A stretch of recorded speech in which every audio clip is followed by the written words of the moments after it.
Dr. Insinyur Albinar Siagian MSI yang diwakilkan oleh Bapak Dr. Maringan Sinambela MTH, Dekan Fakultas Ilmu Sosial dan Humaniora Kristen.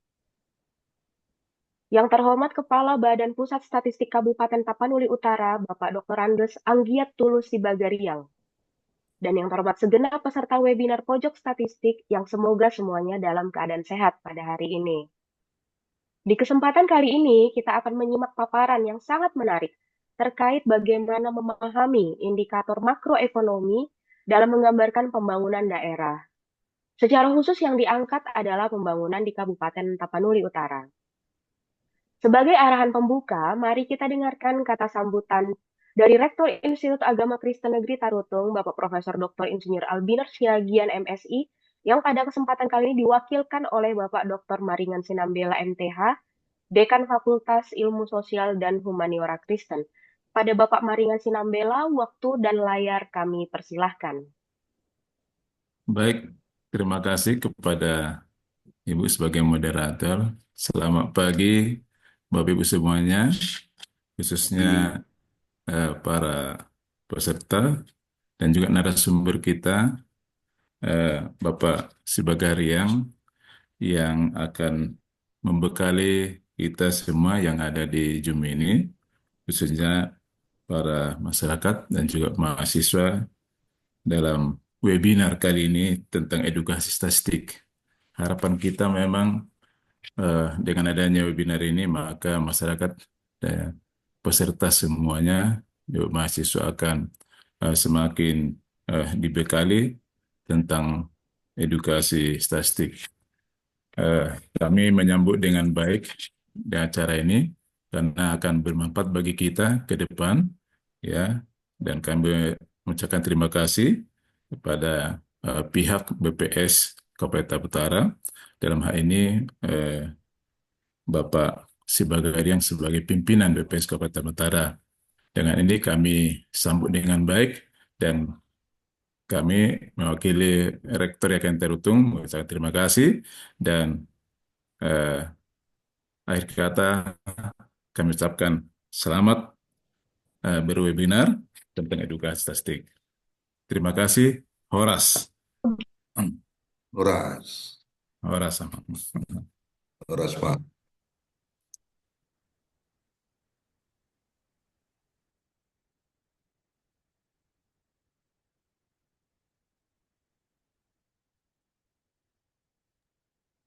Demikian, Ibu, kami kembalikan kepada Ibu sebagai moderator.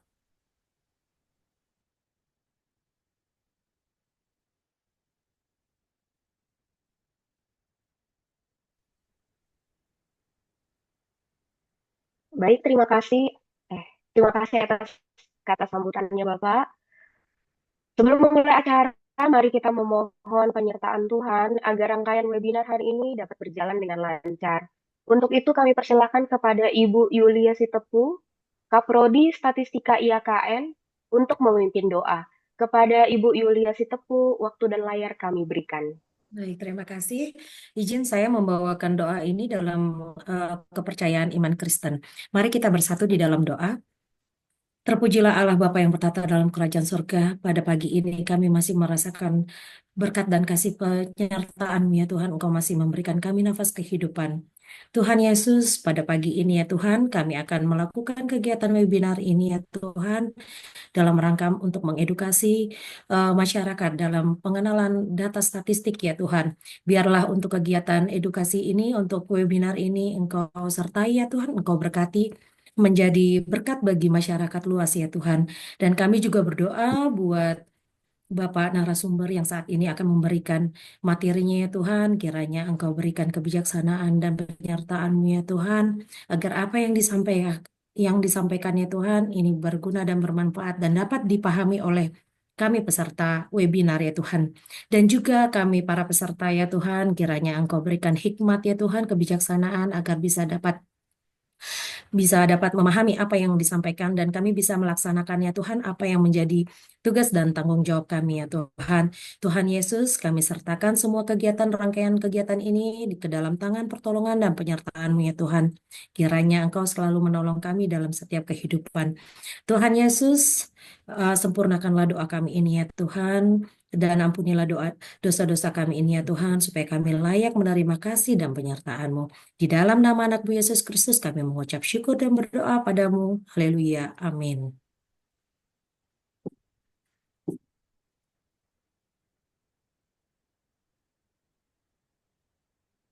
Terima kasih atas doa yang telah disampaikan oleh Ibu Yulia Sitepung.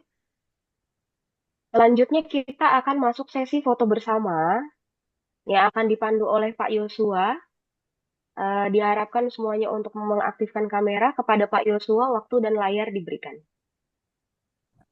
Baik, terima kasih Bu. Mungkin teman-teman bisa buka kameranya dulu dan munculkan wajahnya. Oke, saya mulai ambil fotonya. 1, 2, 3. Yang slide kedua. 1, 2, 3. Yang slide ketiga. 1, 2, 3. Terakhir. 1, 1, 2, 3. Oke, terima kasih. Saya kembalikan ke moderator.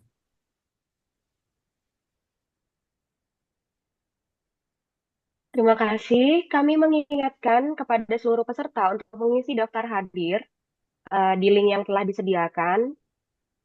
Para peserta yang mengisi daftar hadir akan diberikan sertifikat pada akhir acara nanti.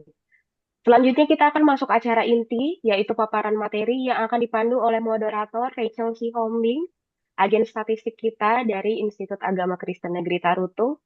Kepada Rachel, waktu dan layar kami berikan. Terima kasih saya ucapkan kepada Ibu MC atas waktu dan layar yang telah diberikan. Selamat pagi untuk kita semuanya. Selamat pagi. Pagi. Bapak, Ibu, dan saudara-saudari, izinkan saya memperkenalkan diri. Nama saya Rael Sintauli Siombing, merupakan salah satu agen statistik Institut Agama Kristen Negeri Tarutung. Dan pada saat ini saya merupakan mahasiswa Prodi Statistika semester 2. Dan saya akan menjadi moderator pada webinar kita pada hari indikator makro pembangunan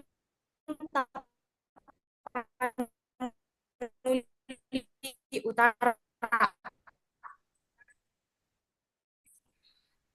Nanti gimana Sebelum saya memberikan kepada pemateri, saya ingin menyampaikan satu ini.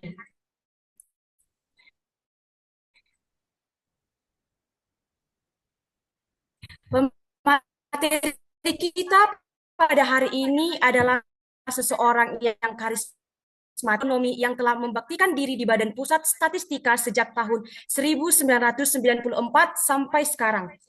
Beliau adalah Bapak Dr. Andus Anggiat Tulus Sibagariang yang merupakan Kepala Badan Pusat Statistik 24. Baiklah Bapak, Ibu, dan saudara-saudari, berikan saya sedikit waktu untuk membagikan riwayat karir dari Bapak Dr. Andus Anggiat Tulus Sibagariang.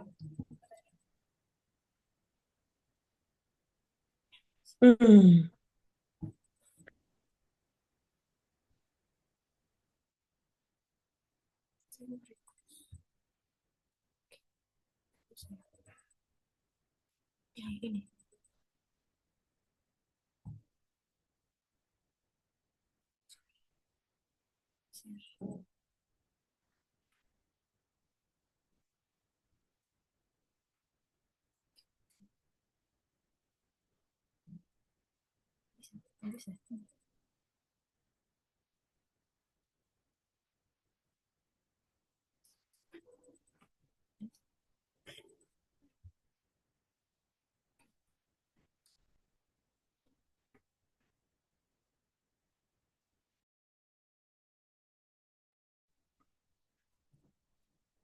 Baik,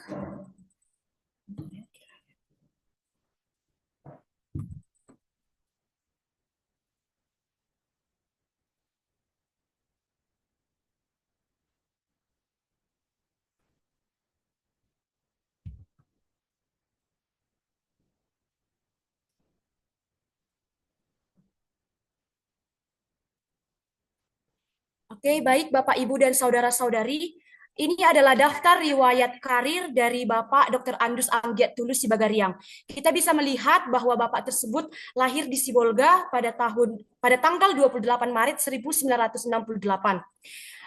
Bapak Dr. Andus Anggiat Tulus Sibagariang merupakan Kepala Badan Pusat Statistik Kabupaten Tapanuli Utara. Kita bisa melihat pendidikan dari Bapak Anggiat Tulus Sibagariang. Pada tahun 1992, beliau menempuh pendidikan S1 MIPA Matematika Universitas Sumatera Utara. Dan yang kedua adalah karir. Bapak tersebut pernah menjadi Kepala Seksi Statistik Produksi di Badan Pusat Statistik NIAS pada tahun 1994 sampai 1998. Dan yang kedua, Bapak tersebut juga pernah menjadi Kepala Seksi Distribusi Neraca Wilayah dan Pelayanan Statistik di Badan Pusat Statistik Langkat pada tahun 1998 sampai tahun 2001. Dan yang ketiga, Bapak Dr. Andus Tulus Sibagariang juga pernah menjadi Kepala Seksi Distribusi dan Kepala Seksi IPDS di Badan Pusat Statistik Deli Serdang pada tahun 2001 sampai dengan 2004. Dan juga Bapak Dr. Andus Anggiat Tulus Sibagariang pernah juga menjadi Kepala BPS di Kabupaten Nias pada tahun 2005 sampai 2008, Kabupaten Samosir pada tahun 2008 sampai 2014, Kabupaten Dairi pada tahun 2014 sampai 2018, dan juga Kabupaten Tapanuli Tengah tahun 2018 sampai 2024. Dan pada saat ini Bapak Dr. Andus Tulus Sibagariang menjadi Kepala BPS di Kabupaten Tapanuli Utara dari 2024 sampai dengan sekarang.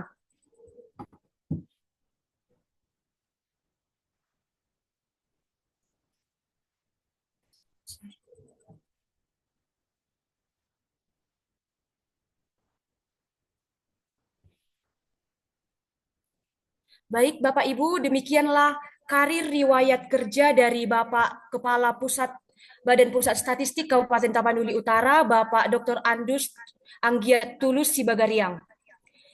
Dan selanjutnya kepada Bapak Anggiat Tulus Sibagariang sebagai pemateri kita pada hari ini, waktu dan layar kami berikan.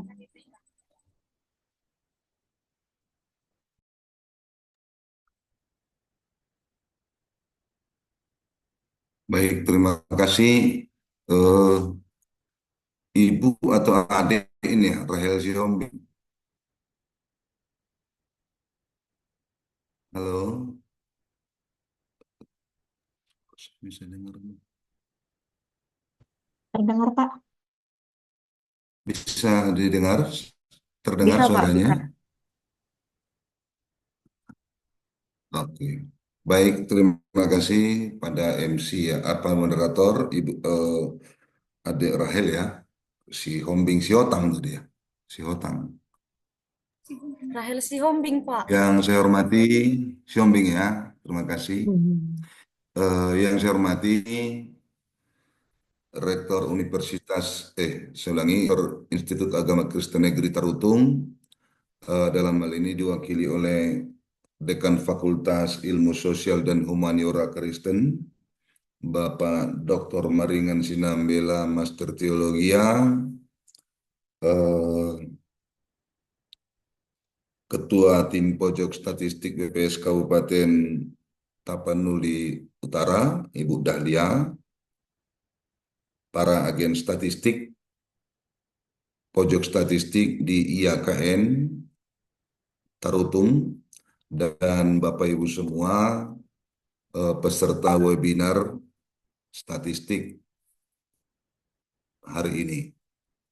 Pertama-tama kita mengucapkan puji syukur kehadirat Tuhan Yang Maha Kuasa karena kita pada hari ini diberi kesehatan boleh mengikuti acara ini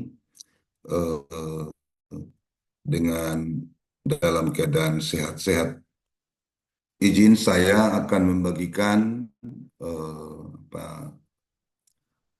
materi yang saya sampaikan pada hari ini, yaitu terkait dengan memaknai indikator makro pembangunan Kabupaten Tapanuli Utara. Ini dalam rangka peningkatan literasi kegiatan pojok statistik, khususnya di Institut Agama Kristen Negeri Tarutung. Nah, materi ini sengaja saya sampaikan pada hari ini, pada webinar kali ini, karena memang indikator-indikator ini perlu kita ketahui bersama, dan bagaimana cara memaknai indikator atau statistik yang sering digunakan oleh pemerintah, khususnya dalam hal ini adalah pemerintah daerah. Baik, saya akan memulai. Sebentar. Judulnya adalah memaknai indikator makro pembangunan Kabupaten Tapanuli Utara.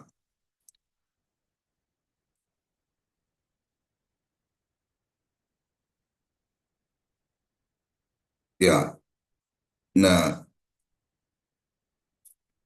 saya akan menyampaikan bagaimana peran atau indikator statistik dalam pembangunan di mana-mana, walaupun baik di Kabupaten Tapanuli Utara maupun di kabupaten atau provinsi-provinsi, ini sering digunakan, ini sengaja dipilih indikator-indikator utama dalam pembangunan.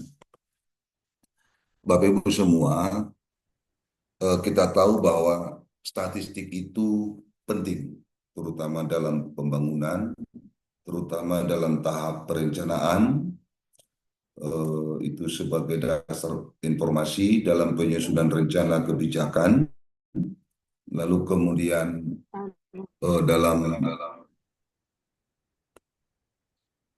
pelaksanaan pembangunan itu sendiri, itu nanti data itu atau indikator itu digunakan sebagai panduan dalam pelaksanaan pembangunan yang sesuai dengan tujuan dan sasaran yang ditetapkan, lalu kemudian di dalam tahap evaluasi digunakan sebagai acuan dalam pengukuran efektivitas dan dampak dari pencapaian pembangunan itu sendiri. Lalu kemudian pembangunan itu juga perlu dikendalikan, maka membutuhkan data ya sebagai panduan dalam penentuan batasan-batasan untuk menjamin ketercapaian pembangunan itu sendiri. Bapak Ibu semua, karena data itu penting dalam pembangunan, maka ada istilah atau sering ungkapan mengatakan bahwa membangun data itu mahal. Ya, memang data itu mahal nanti dalam pengumpulannya dan sebagainya itu, tetapi jauh lebih mahal membangun tanpa data. Nah, ini ungkapan ini ada dua yang perlu kita lihat. Yang pertama, data itu memang mahal, ya. Lalu kemudian membangun itu perlu juga efisien, terarah dan sebagainya, tentu harus membutuhkan data. Nah, Bapak Ibu semua, di dalam pembangunan, terutama di dalam pemerintahan itu, ada dua jenis data yang sering digunakan, yaitu terkait dengan data agregat dan data mikro.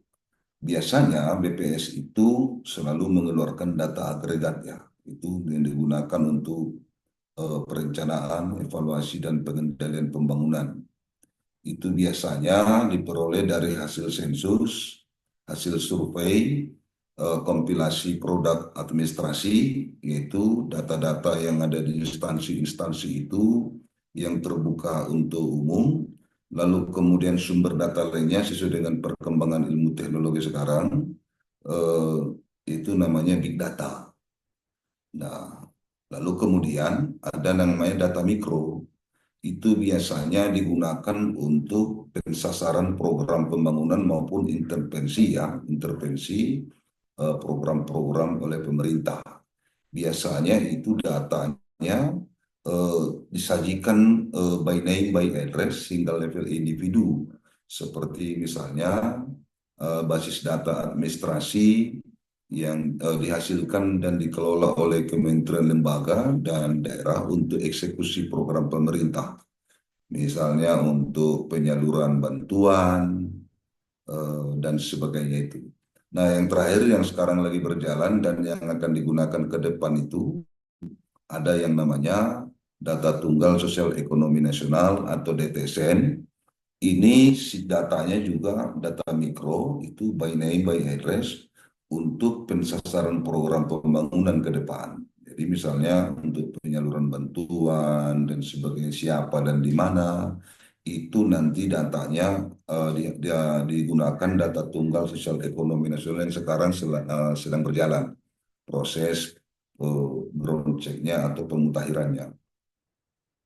Nah, Bapak Ibu semua, di dalam Undang-Undang Nomor 16 Tahun 97 tentang statistik, ada 3 jenis statistik menurut pemanfaatannya, yaitu yang dikenal dengan statistik dasar. Itu penyelenggaranya BPS, ya, Badan Pusat Statistik. Itu ya keperluannya bersifat luas, ya, lintas sektoral, berskala nasional dan makro. Nah, itu ranahnya ataupun kewenangan daripada Badan Pusat Statistik. Misalnya nanti data inflasi, kemiskinan, pengangguran, dan sebagainya itu. Nah, selanjutnya yang kedua yaitu statistik sektoral. Itu biasanya atau diselenggarakan oleh Kementerian Lembaga dan OPD. Nah, itu untuk memenuhi kebutuhan instansi tertentu dalam rangka penyelenggaraan urusan tugas pemerintahan. Jadi ini yang penyelenggaranya bukan BPS, tetapi adalah Kementerian Lembaga atau OPD sendiri. Misalnya itu ada kalau di sosial atau Kementerian Sosial atau Dinas Sosial itu namanya DTKS, Data Tunggal Kesejahteraan Sosial. Ada data UMKM, data investasi dan sebagainya, ya. Lalu yang ketiga ada namanya statistik khusus. Itu penyelenggaranya bukan BPS juga, namun adalah perorangan atau masyarakat. Itu biasanya untuk memenuhi kebutuhan spesifik dunia usaha, pendidikan, sosial budaya, dan kepentingan lain. Misalnya kalau kita sering mengikuti pada saat pemilu, ya, ada namanya quick count pemilu, lalu kemudian ada penelitian dan sebagainya. Bapak Ibu semua, di dalam peraturan pemerintah nomor 51 tahun 99 tentang penyelenggaraan statistik, bahwa statistik itu memiliki arti penting dalam mendukung perencanaan, pelaksanaan, pemantauan, dan evaluasi pembangunan nasional. Lalu kemudian penyelenggara statistik nasional yang terpadu dalam mewujudkan sistem statistik nasional yang andal, efektif, dan efisien.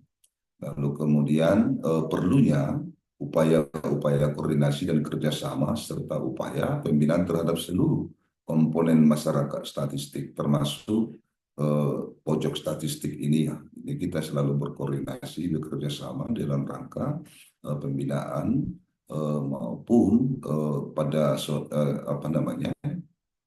di dalam webinar ini kan kita sekarang peningkatan literasinya. Supaya apa? Supaya kita semua mengerti tentang pentingnya data statistik itu. Nah, Bapak Ibu semua, Badan Pusat Statistik itu di dalam Undang-Undang Peraturan Pemerintah Nomor 5 199 melaksanakan penyelenggaraan statistik dasar dan mengkoordinasikan penyelenggaraan sistem statistik nasional serta memberikan pembinaan statistik sektoral. Jadi BPS itu juga mempunyai kewajiban untuk melakukan pembinaan statistik sektoral itu kepada yang sekarang kita lakukan itu terhadap semua OPD, ya, organisasi perangkat daerah, ya, di Kabupaten Tapanuli Utara. Bagaimana data statistik itu dihasilkan mereka memenuhi standar atau kaidah-kaidah statistik yang telah ditentukan sehingga data itu nanti boleh dipakai untuk semua, ya. Jadi konsepnya sama, metadatanya ada dan sebagainya.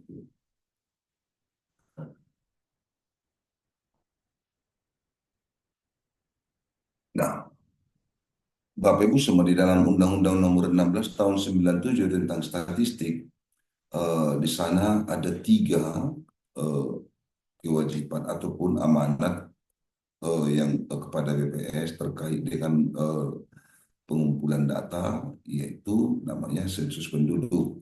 Ya, itu sensus penduduk itu dilakukan atau wajib dilakukan oleh BPS setiap tahun berakhiran nol, yaitu sensus dilaksanakan untuk menghitung jumlah penduduk dan mengumpulkan karakteristik pokok dan rinci seluruh penduduk. Lalu kemudian yang terakhir itu kalau sensus penduduk itu kan 2020 yang lalu. Lalu kemudian setiap berakhiran 3 tahun, misalnya 2003, 2013 dan sebagainya itu 2023 yang sudah kita lakukan yang terakhir itu namanya sensus pertanian, ya, singkat ST. Itu gunanya untuk mengumpulkan karakteristik pokok dan rinci terhadap seluruh petani, perusahaan pertanian, dan pengukuran objek kegiatan statistik pertanian. Lalu kemudian setiap tahun berakhiran 6 akan dilaksanakan sensus ekonomi. Ini bertujuan untuk mengumpulkan karakteristik pokok dan rinci terhadap seluruh perusahaan dan kegiatan usaha di bidang ekonomi kecuali pertanian di seluruh wilayah Indonesia. Nanti akan kita laksanakan pada tahun depan sensus ekonomi 2026. Di samping itu Bapak sekalian, di samping sensus sesuai dengan undang-undang tadi nomor 16 tahun 97, bahwa BPS itu juga melakukan berbagai macam survei, ya, itu seperti survei penduduk antar sensus atau SUPAS. Itu biasanya dilaksanakan pertengahan antara 2 sensus, misalnya antara sensus penduduk 2010 dengan 2020 akan dilaksanakan kemarin SUPAS, ya, tahun 2015. Lalu kemudian ada namanya survei ekonomi pertanian, lalu kemudian survei biaya hidup, dan lain-lain. Jadi Bapak Ibu semua, hasil sensus dan survei yang dikumpulkan secara berkala ini juga digunakan dalam penyusunan data PDB atau PDRB, itu produk domestik bruto atau produk domestik regional bruto. Rincian kegiatan statistik strategis di BPS itu ada 3 bagian besar. Yang pertama, kalau di dalam bagian sosial, ada itu namanya survei sosial ekonomi nasional atau Susenas. Ini setiap tahun dilaksanakan, ya. Setiap tahun ini kemarin kita telah melaksanakan survei sosial ekonomi nasional tahun 2026 pada bulan Maret yang lalu. Ya, lalu kemudian survei Angkatan Kerja Nasional ini juga dilaksanakan setiap tahun. Pendataan PODES ini akan kita laksanakan nanti sekitar bulan Juni, ya. Lalu kemudian survei penduduk antar sensus, SUPAS, survei perilaku anti korupsi, survei nasional literasi dan inklusi keuangan, dan lain-lain. Di bagian produksi ada yang namanya survei statistik pertanian, tanaman pangan, dan hortikultura, survei statistik perusahaan peternakan dan rumah pemotongan hewan atau RPH, lalu survei statistik perusahaan perikanan dan tempat pelelangan ikan atau TPI, survei statistik perusahaan pertambangan dan penggalian, dan ini juga dilaksanakan setiap tahun. Lalu kemudian di bagian ekonomi ada yang namanya survei harga konsumen. Ini nanti berkaitan dengan penghitungan inflasi. Lalu kemudian survei harga perdagangan besar, survei harga-harga di pedesaan, survei biaya hidup, survei perusahaan industri besar sedang, survei tingkat penghunian kamar hotel, survei perusahaan konstruksi, survei perusahaan listrik, gas, dan air minum, dan lain-lain itu. Intinya Bapak-Ibu semua bahwa ada ratusan kegiatan statistik yang dilaksanakan oleh BPS itu setiap tahunnya. Jadi BPS itu pekerjaannya banyak, ya. Banyak sekali setiap tahun. Nah, termasuk di Tapan Utara juga. Nah, Bapak Ibu semua, saya akan sisipkan sedikit, ya, mengenai pengertian ataupun fenomena bonus demografi yang sedang dialami oleh BPS Kabupaten Tapanuli Utara.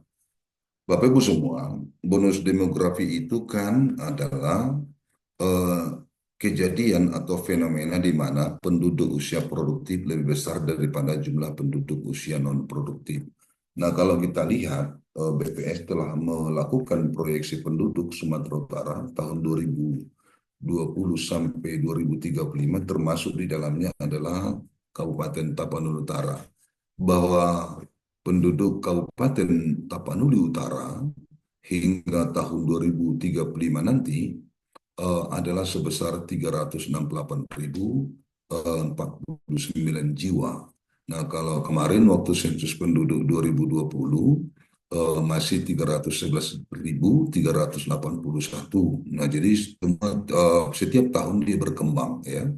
Nah, ini kenapa dilakukan proyeksi ini? Tentu dalam rangka untuk memenuhi kebutuhan perencanaan ya, perencanaan ke depan sehingga dilakukan proyeksi. Nah, dapat kita lihat bahwa dari penduduk setiap tahun itu boleh kita lihat jumlah penduduk usia produktifnya itu begitu berusia antara 15 sampai 64 tahun, lalu kemudian usia non produktifnya itu berusia 0 sampai dengan 14 tahun dan 65 tahun ke atas. Nah, setiap tahun boleh kita lihat bahwa usia produktif itu di atas ataupun lebih besar daripada usia non produktif. Ya, inilah yang disebut itu dengan bonus demografi itu. Artinya apa? Bahwa usia produktif kita itu semakin banyak ya. Nah, tentu ini manfaatnya dampaknya terhadap keadaan apa namanya terhadap ekonomi itu sangat berdampak ya. Itu bisa dilihat nanti dari angka beban ketergantungan atau dependency ratio itu, yaitu perbandingan antara jumlah penduduk usia non produktif dengan usia produktif itu. Nah, boleh kita lihat bahwa pada tahun 2020 angka beban ketergantungan di Kabupaten Tapanuli Utara itu 59,38 ya. Itu artinya apa? Bahwa setiap 100 usia produktif akan menanggung beban secara ekonomi sebanyak 59 sampai dengan 60 penduduk usia non produktif. Nah, kalau kita lihat di tahun 2035 bahwa nanti kalau kita lihat angka beban ketergantungan itu kan 56,51. Nanti itu mengartikan bahwa setiap penduduk usia produktif ya 100 penduduk usia produktif akan menanggung beban secara ekonomi penduduk berusia non produktif itu antara 56 sampai 57 orang. Jadi sudah menurun ya, sudah menurun. Namun demikian Bapak Ibu sekalian, bahwa bonus demografi ini juga perlu disikapi ya terkait dengan penciptaan lapangan pekerjaan.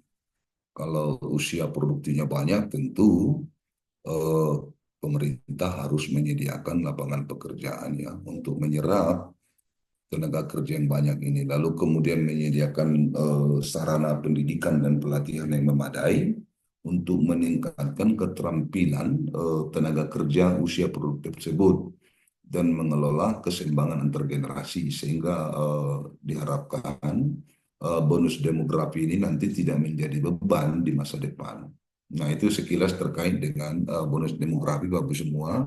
Intinya adalah bahwa bonus demografi itu merupakan atau potensi tenaga kerja di Kabupaten Tapanuli Utara itu nanti akan besar. Tentu ini harus disikapi dan dikelola secara baik. Nah, Bapak Ibu semua, sesuai dengan judul, indikator-indikator makro pembangunan di Kabupaten Tapanuli Utara, itu ada beberapa, salah satu diantaranya adalah yang sering kita dengar, produk domestik regional bruto. Ya. Nah, apa itu PDRB dan PDRB per kapita dan mengapa diukur? Bapak Ibu semua, bahwa PDRB itu merupakan nilai apa namanya nilai produksi ya, nilai seluruh produksi barang dan jasa di ke suatu wilayah ataupun suatu negara ya. Kalau negara disebut PDB, kalau daerah disebut dengan regionalnya ya, ada PDRB ya, ada kata regionalnya. Nah, cara penghitungannya ada dua, yaitu didekati secara PDRB produksi dan PDRB pengeluaran. Kalau PDRB produksi kan itu cara menghitungnya itu adalah total dari seluruh nilai tambah bruto dari setiap lapangan usaha ya, di mana NTB itu merupakan output dikurangi dengan konsumsi antara. Komponen NTB itu adalah merupakan gaji atau upah pekerja ditambah pajak ya, atau dalam kurung neto subsidi dan keuntungan usaha tambah penyusutan. Sementara di dalam menghitung PDRB pengeluaran caranya adalah dengan menjumlahkan antara konsumsi rumah tangga, konsumsi lembaga non profit ya, lalu kemudian PMTB, pembentukan modal tetap bruto, lalu kemudian konsumsi pemerintah ditambah dengan ekspor dan dikurangi dengan impor. Jadi Bapak Ibu semua, PDRB itu mengukur nilai tambah bruto produksi dan penggunaan akhir di suatu wilayah ya, di suatu wilayah. Kalau dalam hal ini adalah Tapanuli Utara. Nah, ini setiap tahun kita hitung dan bahkan sekarang ini sudah dicoba menghitung apa namanya, dicoba menghitung setiap triwulanan. Nanti ada PDRB namanya PDRB triwulanan. Jadi dalam setahun itu kan ada nanti 4 kali kita hitung PDRB itu namanya PDRB triwulanan. Lalu dari PDRB itu akan dapat kita hitung PDRB per kapita untuk melihat perbandingan perekonomian antar provinsi, kabupaten, dan kota. Nah, akan kita lihat ini kan merupakan satu indikator suatu daerah untuk melihat kondisi perekonomian di daerah tersebut. Nah, Bapak Ibu semua, sering orang salah memaknai terkait dengan PDRB per kapita, seolah-olah itu dianggap itu adalah gaji rata-rata. Tidak ya. Jadi PDRB per kapita itu merupakan apa namanya, kalau cara menghitungnya kan PDRB per kapita adalah jumlah PDRB dibagi dengan jumlah penduduk. Nah, menghasilkan PDRB per kapita, dan ya, itu bukan berarti gaji rata-rata ya setiap penduduk, itu tidak ya. Nah, PDRB per kapita itu merupakan kontribusi rata-rata setiap individu terhadap ekonomi tersebut. Nah, kalau tadi penduduknya kan sudah ada nih. Nanti kalau untuk menghitung PDRB per kapita itu jumlah PDRB-nya dibagi dengan jumlah penduduk pertengahan tahun yang tadi sudah kita sajikan tadi proyeksinya ya. Nah, bagaimana PDRB Kabupaten Tapanuli Utara perkembangannya Bapak Ibu semua? Nah, boleh kita lihat di sini. Nah, bahwa PDRB Kabupaten Tapanuli Utara kalau mulai tahun 2020 itu dapat kita lihat berdasarkan harga konstan itu sebanyak 5,8 triliun ya, karena ini satuannya miliar, saya bacakan aja triliun ya, saya persingkat saja 5,8 triliun. Lalu kemudian pada tahun 2024 itu sudah ada menjadi 6,9 triliun. Nah, itu harga konstan. Lalu kemudian kalau harga berlaku pada tahun 2020 itu sebesar 8,2 triliun. Nah, setiap tahun berkembang menjadi 11,2 triliun atau 11,8 triliun pada tahun 2024. Bapak Ibu semua, apa itu atas dasar harga konstan dan atas dasar harga berlaku? Di dalam penghitungan PDRB itu ada dua disajikan angkanya, itu atas dasar konstan 2010. Itu artinya apa? Bahwa pada saat menghitung PDRB harga konstan itu semua harga-harga didasarkan kepada harga pada tahun 2010. Jadi tetap dia tidak berubah. Yang berubah itu di situ nanti adalah produksinya ya. Sementara di dalam atas dasar harga berlaku itu nilainya nanti diperoleh dari harganya itu harga berlaku setiap penghitungan PDRB itu sendiri setiap tahun ya. Jadi ada disajikan dua ya. Jadi Bapak Ibu semua, dapat kita lihat bahwa nilai PDRB Kabupaten Tapanuli Utara maupun konstan dan maupun harga berlaku cenderung meningkat setiap tahun. Itu terakhir ya, kalau harga berlaku seperti saya sebutkan tadi itu pada tahun 2024 sudah mencapai 6,9 triliun, dan pada dan sementara harga berlakunya itu mencapai 11,3 triliun ya. Apa itu PDRB itu? Sebetulnya tadi sudah disebutkan di atas, atau secara singkat dikatakan bahwa PDRB itu merupakan ukuran besaran ekonomi atau economy size suatu daerah, yaitu jumlah nilai tambah. Tadi sudah saya sebutkan, ya, nilai tambah bruto yang dihasilkan oleh seluruh unit usaha dalam suatu daerah atau region dalam kurun waktu tertentu, atau merupakan jumlah nilai seluruh produksi barang dan jasa akhir yang dihasilkan oleh seluruh unit ekonomi. Nah, Bapak Ibu semua, saya highlight kata seluruh itu. Jadi seluruh aktivitas ekonomi itu saya tandai warnanya merah di situ kan. Apa artinya seluruh itu? Nah, seluruh itu maksudnya seluruh usaha, unit usaha. Tetapi dalam penghitungan PDRB itu seluruh itu diartikan atau dituangkan dalam lapangan usaha atau kategori ya. Jadi ada 17 kategori di dalam penghitungan PDRB itu eh, untuk pengertian kata seluruh tadi ya. Ada kategori A itu lapangan usaha pertanian dan kehutanan, ada kategori B itu menyangkut pertambangan dan penggalian dan seterusnya ya. Jadi, nah penjumlahan daripada semua kategori tadi atau lapangan usaha itulah yang disebut dengan PDB. Nah, kalau nasional disebut dengan PDB ya, produk domestik bruto. Nah, Bapak Ibu semua, boleh kita lihat bahwa perkembangan setiap lapangan usaha tadi nilainya seperti apa. Nah, pada tahun 2020 eh, pertanian itu berada pada 2,6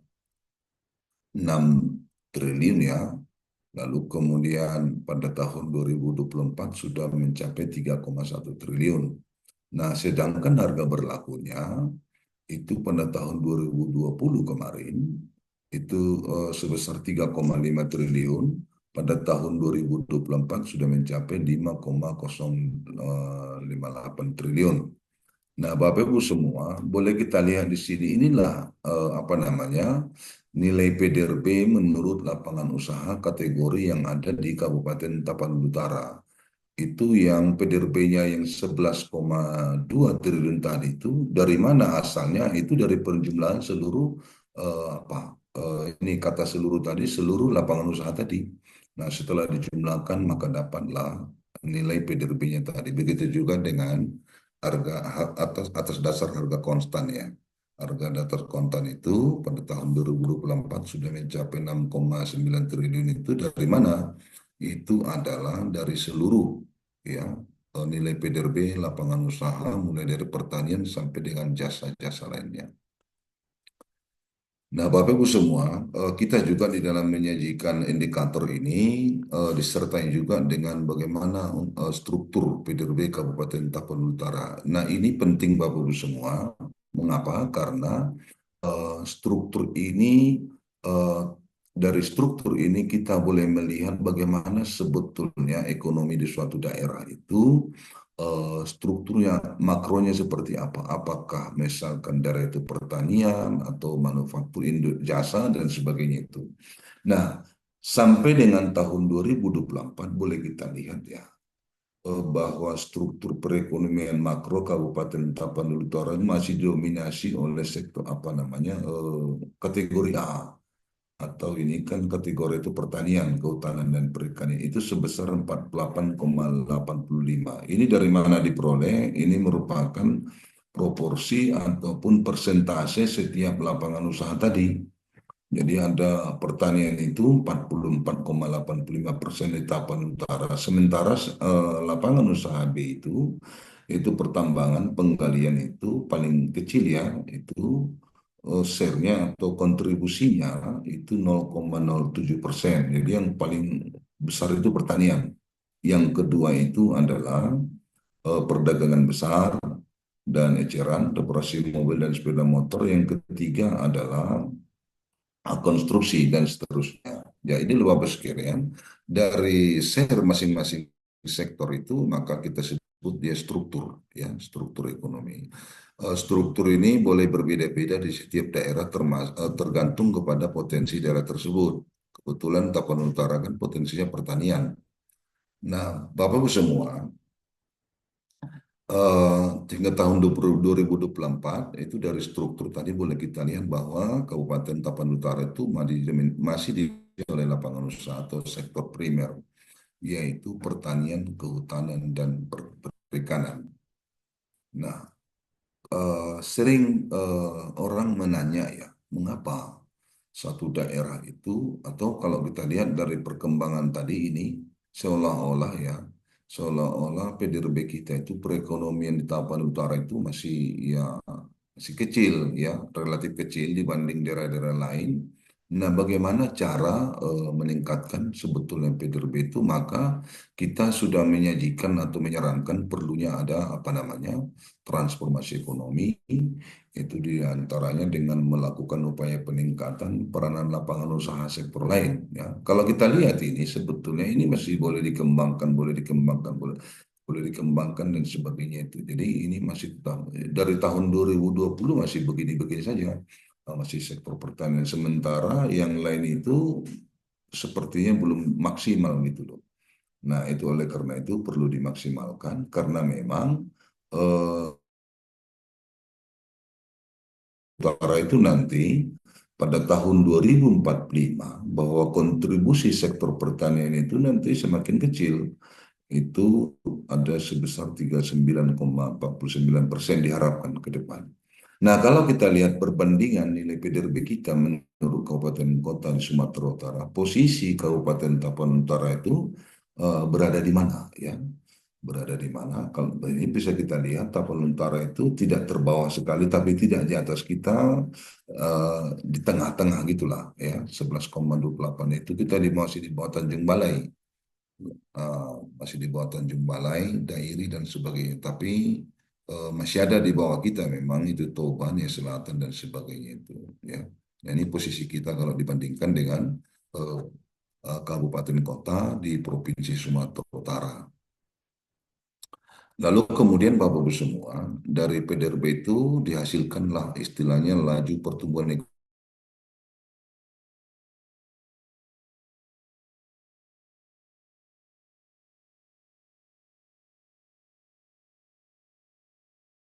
PDRB atas dasar harga konstan 2010. Jadi eh, apa namanya, pertumbuhan PDRB atas dasar harga konstan itu yang disebut dengan laju pertumbuhan ekonomi. Nah, kalau kita lihat laju pertumbuhan ekonomi Kabupaten Tapanuli Utara sejak tahun 2018 sampai 2024 seperti ini ya, kita terakhir itu pertumbuhan ekonomi kita itu 4,77% ya, yaitu masih di bawah Sumatera Utara dan apalagi Indonesia ya. Indonesia itu kemarin 5,03, juga sama ya, kebetulan sama 5,03%.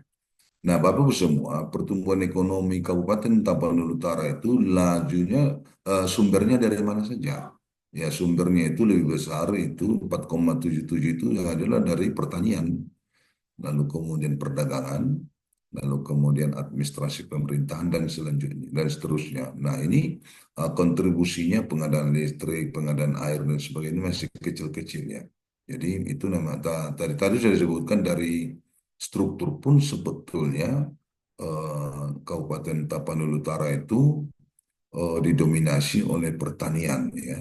Jadi sumber laju pertumbuhan ekonomi kita itu berasal dari pertanian dan kehutanan paling besar.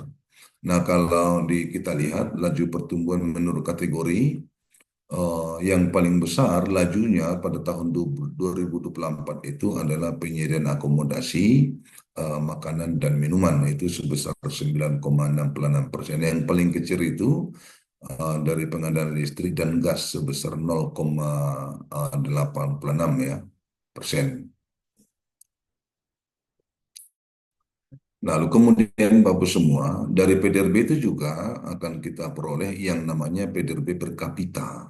Sesungguhnya PDRB per kapita itu adalah merupakan jumlah PDRB yang dibagi dengan jumlah penduduk atas dasar harga berlaku ya, jumlah penduduk. Nah seperti ini Bapak semua, bahwa kita sekarang ini Tapanuli Utara itu PDRB per kapita kita itu tahun 2024 mencapai 34,49 juta per kapita per tahun. Nah, pada tahun 2020 atau saya turun ke bawah pada tahun 2018, PDRB per kapita kita itu masih 24,33 juta per kapita per tahun, tetapi sesuai dengan pertumbuhan ekonomi yang ada, yang 4,77% tadi terakhir itu kita sudah mencapai 34,49 juta per kapita per tahun. Kalau kita rata-ratakan, kurun waktu tahun 2020 kemarin, ini kebetulan mengapa saya buat 2020-2024, karena ini masa pemerintahan ya, masa pemerintahan daerah itu kemarin antara 2020. Nah, laju pertumbuhannya rata-rata 6,79% per tahun ya, laju pertumbuhan PDB per kapitanya atau peningkatannya ya. Saya ambil dari 2020 ke 2024. Nah, kalau kita lihat nilai apa namanya posisi kita seperti apa dibanding kabupaten kota, PDB per kapita itu Tapanuli Utara itu masih tergolong rendah ya dibanding kabupaten kota yang lain. Ya, kita masih di bawah Tapanuli Tengah, Padang Sidempuan, Dairi dan seterusnya. Apalagi Medan ya. Medan itu mencapai 132 juta, 57 juta per kapita per tahun. Nah, kita masih sangat-sangat rendah sekali ya dibanding Medan ya.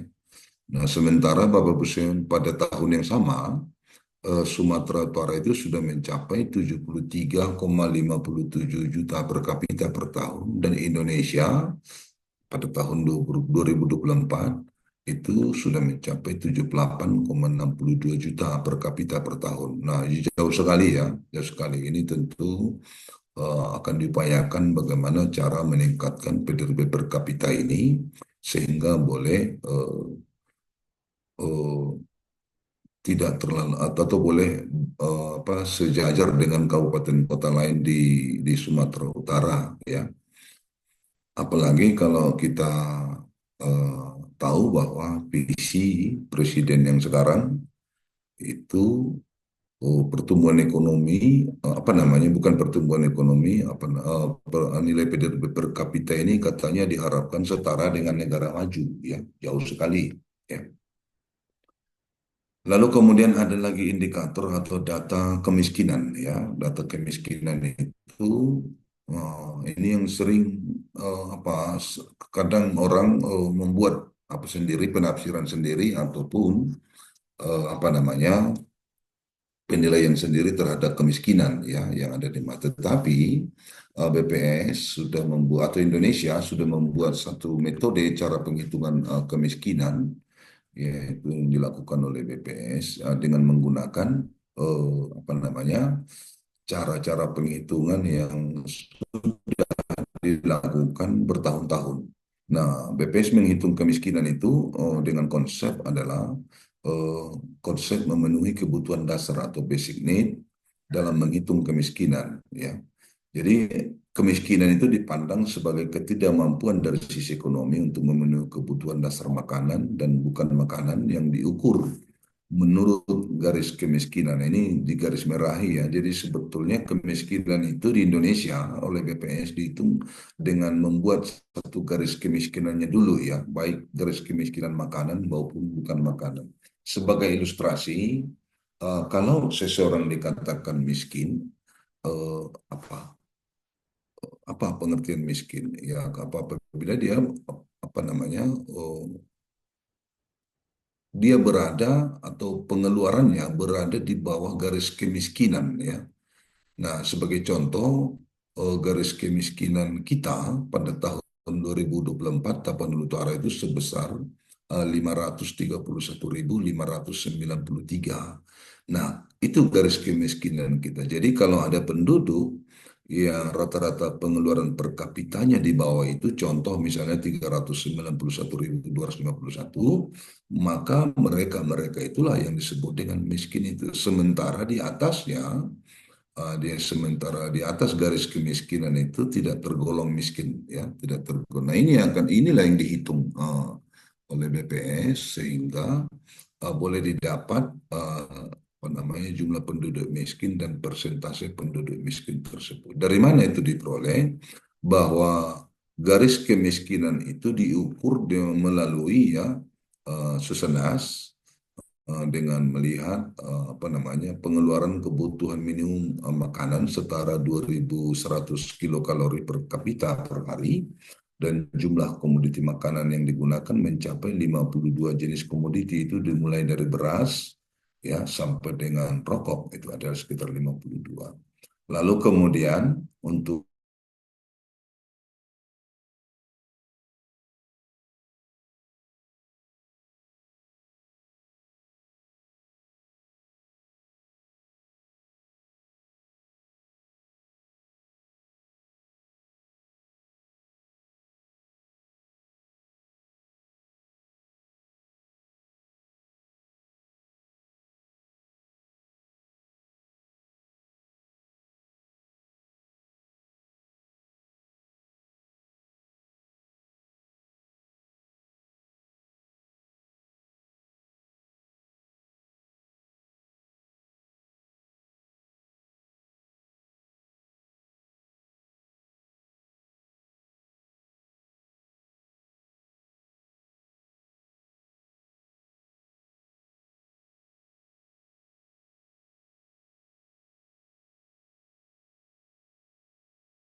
ya,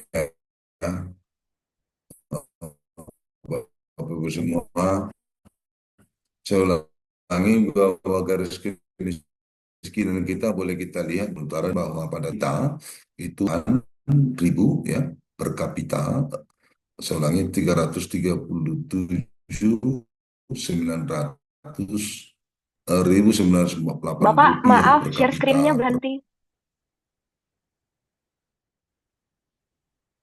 Share Kenapa? screen-nya berhenti, Pak. Belum di-share screen bahannya, Pak. Coba ya.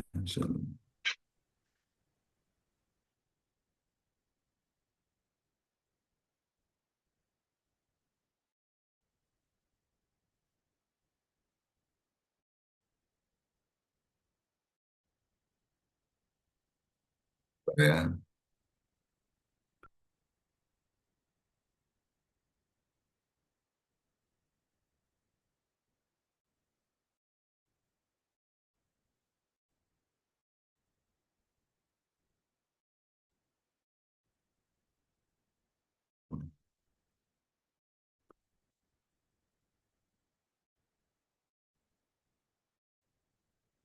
Ya, saya ulangi ya. Eh, Garis kemiskinan kita, jumlah dan persentase penduduk miskin, tapi pada tahun 2024 ini meningkat terus hingga mencapai 531.500 ya per kapita ya per kapita per bulan. Nah, pada saat yang sama boleh kita lihat sampai dengan 2024 itu kita sekarang sudah pada tahun 2024 angka kemiskinan atau jumlah penduduk miskin di Tapanuli Utara itu ya sementara persentasenya juga pada tahun 2024 mencapai 8,21%. Nah, inilah Bapak Ibu semua angka kemiskinan kita di Kabupaten Tapanuli Utara ya. Nah, kalau kita lihat ya, kalau saya coba menghitung juga rata-rata pengurangan jumlah penduduk miskin di Kabupaten Tapanuli Utara saya ambil dari 2000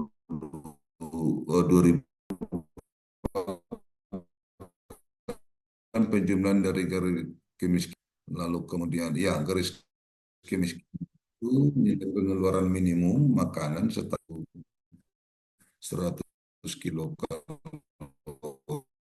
per kapita per hari ya. Sedangkan non makanan adalah nilai minimum pengeluaran untuk perumahan, sandang, pendidikan, kesehatan dan kebutuhan pokok. Nah, itulah Bapak dihitung semua sehingga menghasilkan angka ini ya.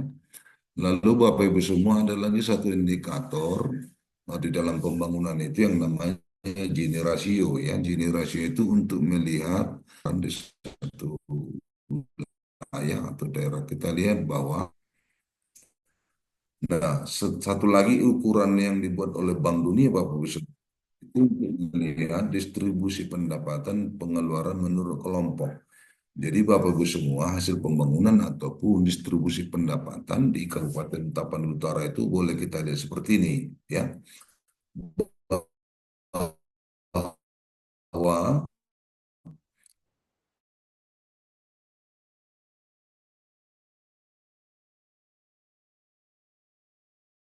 kelompok 20% tertinggi atau istilahnya kaya itu sebesar 36,02%. Ini saling berkaitan Bapak Ibu semua bahwa untuk menjelaskan data kemiskinan ini boleh kita lihat juga dari sini ya. Bagaimana menurunkan angka kemiskinan sebetulnya ini harus diperbesar. Yang kelompok terbawah ini mereka harus memperoleh kue pembangunan itu lebih besar ya, harus diperbesar.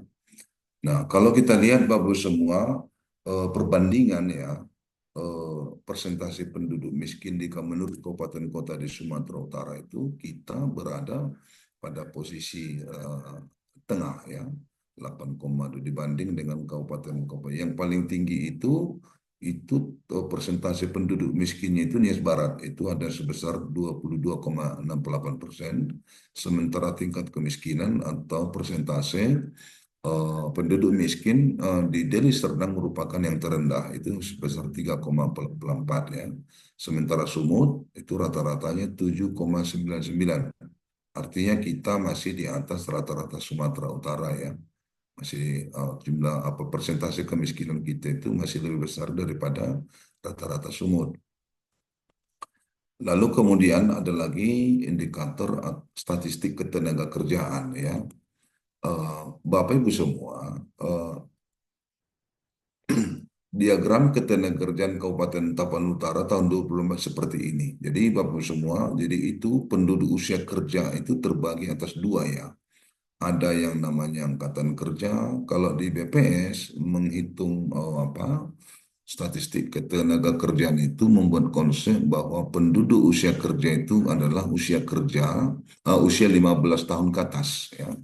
Jadi pada tahun 2024 penduduk usia kerja kita itu yaitu berusia 15 tahun ke atas itu ada sebesar 234.796 orang. Nah, lalu kemudian penduduk usia kerja itu terbagi atas dua, yang namanya angkatan kerja dan bukan angkatan kerja. Nah, apa itu angkatan kerja? Angkatan kerja itu adalah penduduk yang bekerja dan pengangguran, ya, itu masuk di sini, ya. Sementara yang bukan angkatan kerja itu penduduk yang kegiatannya itu mengurus rumah tangga, sekolah dan sebagainya itu. Nah, angkatan kerja kita dari 234.796 penduduk usia kerja itu eh, angkatan kerjanya yang tergolong angkatan kerja itu ada sebanyak 196.492 orang ya, sementara yang bukan angkatan kerja, diantaranya sekolah, mengurus rumah tangga dan sebagainya itu ada sebanyak 38.304 orang ya. Jadi kalau kita lihat dibanding tahun yang lalu 2023 angkatan kerja kita itu meningkat sebesar 9.181 orang, sementara yang bukan angkatan kerja menurun atau berkurang menjadi berkurang sebesar 5.053 orang ya. Nah, Bapak Ibu semua, salah satu indikator yang selalu dimonitor terkait dengan ketenaga kerjaan itu adalah namanya TPHK, tingkat partisipasi angkatan kerja. Itu merupakan perbandingan antara angkatan kerja ini dengan penduduk usia kerja. Jadi ada sebesar 83,69%. Ini termasuk tinggi ya tingkat partisipasi angkatan kerja kita di Kabupaten Tapanuli Utara. Nah, Bapak Ibu semua, dari angkatan kerja itu boleh kita lihat yang bekerja berapa dan yang pengangguran berapa. Nah, yang bekerja itu dari 196.492 orang tergolong angkatan kerja. Yang bekerja itu ada sebanyak 194.106 orang ya. Dibanding tahun yang lalu, tahun 2023 dia meningkat sebesar 8.728 orang. Lalu yang menganggur atau pengangguran, yang tergolong pengangguran itu ada sebanyak 2.386 orang atau meningkat ya atau bertambah sebanyak 453 orang dibanding tahun 2023 yang lalu. Nah, yang bekerja itu di mana saja mereka bekerja itu di bidang pertanian ada sebanyak 126.836 orang atau dalam persentase ada sekitar 65,34%. Lalu di bidang manufaktur atau ya bidang manufaktur itu ada sebanyak 21.482 orang atau sebesar 11,07%. Dan sementara di bidang jasa itu ada sebanyak 45.788 orang atau sebesar 23,59%. Nah, kalau kita lihat bahwa penduduk kita Tapanuli Utara yang bekerja itu yang paling banyak ada di pertanian. Nah, dari struktur perekonomian pun juga kita Kabupaten Tapanuli Utara itu adalah didominasi oleh sektor pertanian, lalu kemudian jasa, dan baru kemudian bidang manufaktur ya. Nah, ini Bapak Ibu semua statistik ketenagaan kerjaan kita tahun 2024.